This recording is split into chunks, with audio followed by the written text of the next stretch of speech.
I am a hiring manager at a tech company and I was hiring for summer internships a little while ago. We had a guy, about 19 years old, applying for a summer internship between his freshman and sophomore years of college. It was a virtual interview over Zoom because of COVID. A minute or two in, when I was introducing myself, his mom came in and introduced herself and started talking about her son's work ethic.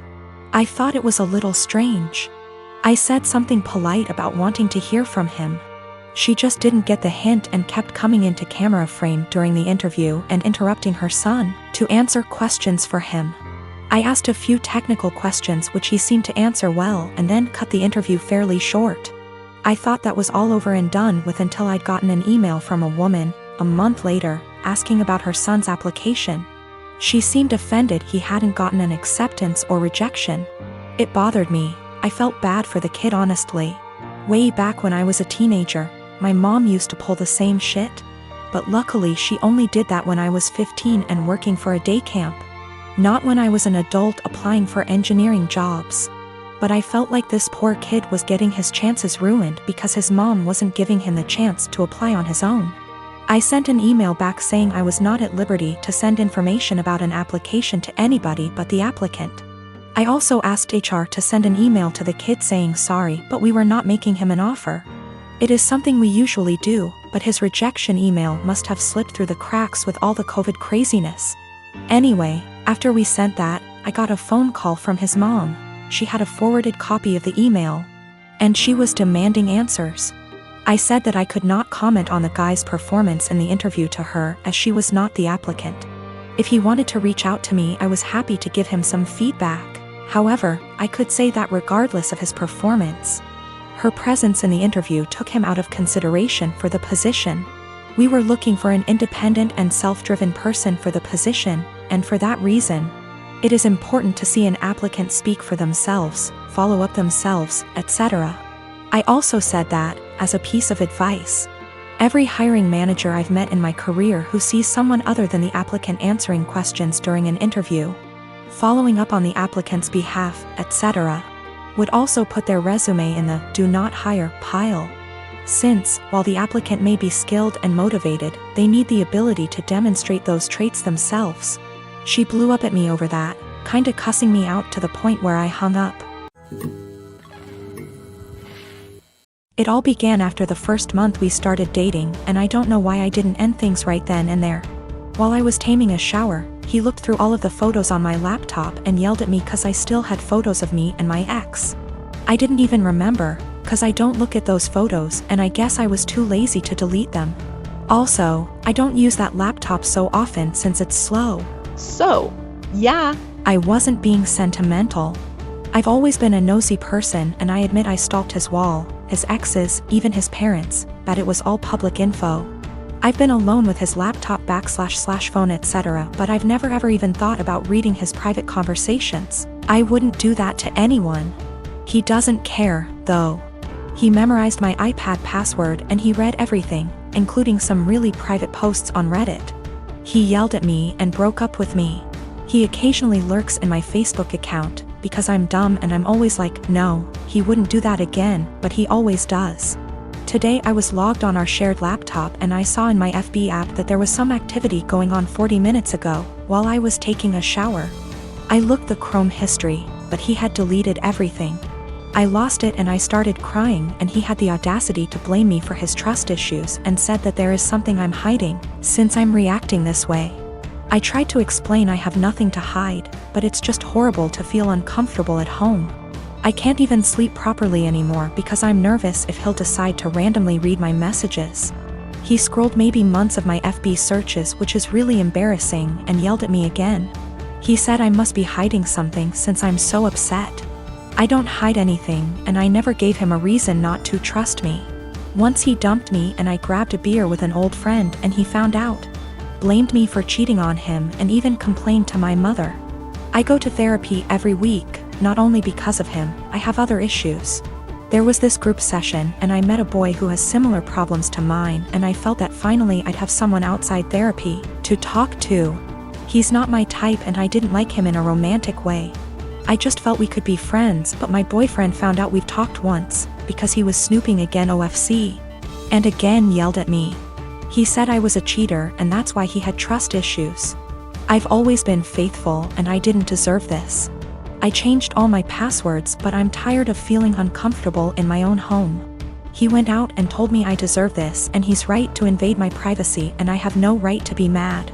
I don't know what to do anymore. I finally picked up some courage and ended this pathetic excuse of a relationship. 2 days ago he came with his mother, OMG, to collect his stuff and also took the laptop he gave me as present, which was pathetic. I've been with my wife for 2 years. She has a 21-year-old son. I have a 14-year-old daughter from my previous marriage. My late wife passed away in 2014. She left a few things for our daughter, including a gold jewelry set. Her mom was devastated she didn't get to gift the set to our daughter on her wedding day.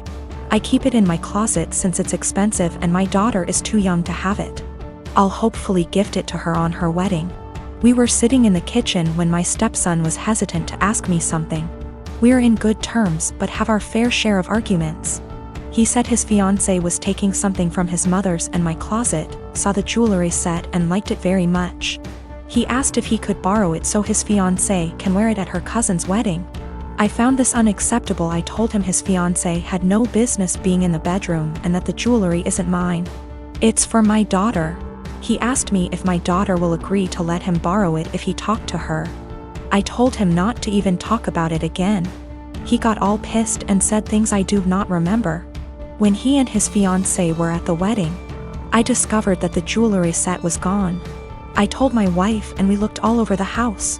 I called my stepson to tell him about calling the police because I really thought someone stole the set. He said there was no need, that he borrowed it and will return it after they get back from the wedding. I yelled at him and told him to come back with it right then. I kept calling him till 12 a.m. when he told me to stop calling and that he'd bring it in the morning. I couldn't sleep that night. I felt terrible. In the morning he showed up at 10 a.m. He didn't bring it and started stalling, saying he forgot he'd bring it the next day. At this point it was clear he gifted it to his fiancée and was stalling. I got so mad I told him I will be pressing charges if he doesn't return the set today. We got into an argument. My wife said his fiancée was the one who wanted the jewelry set. But he was the one who took it and it's not even mine, it's my daughter's, which made it worse. Because I'm responsible for whatever happens to it.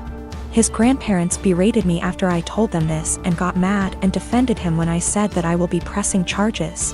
He stole and needed to be responsible for his actions. He didn't respond to my final calls, so now I've given him one last chance, and it's over. I pressed charges today. They're saying calling the police was extreme and cruel. They're all convincing me to back down. He was replying to me sarcastically when I said I'd get the authorities involved, and he didn't take me seriously. His mom said she tried to talk to him, but I had enough of him stalling, hoping I'll just let it go, so he can make his fiancée happy. I feel like an irresponsible idiot. I can't even look at my daughter without feeling frustrated and infuriated.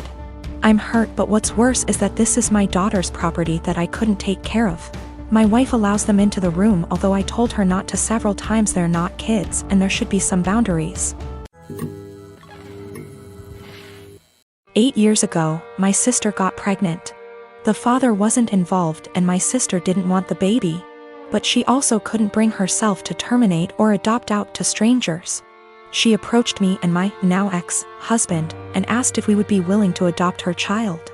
We weren't sure as we were concerned this would lead to issues down the line, but my sister insisted that it wouldn't, so we ultimately agreed. Before Lucy was a year old, my husband left us both because my sister lied about Lucy's father. When Lucy was 4, I got together with my wife, and we married last year. My sister has said that seeing me and my wife with Lucy, who is now 7, confirms to her that she made the right decision.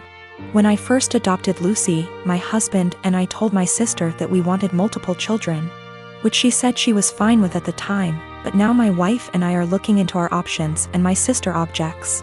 My sister has been staying with us since July because her boyfriend kicked her out.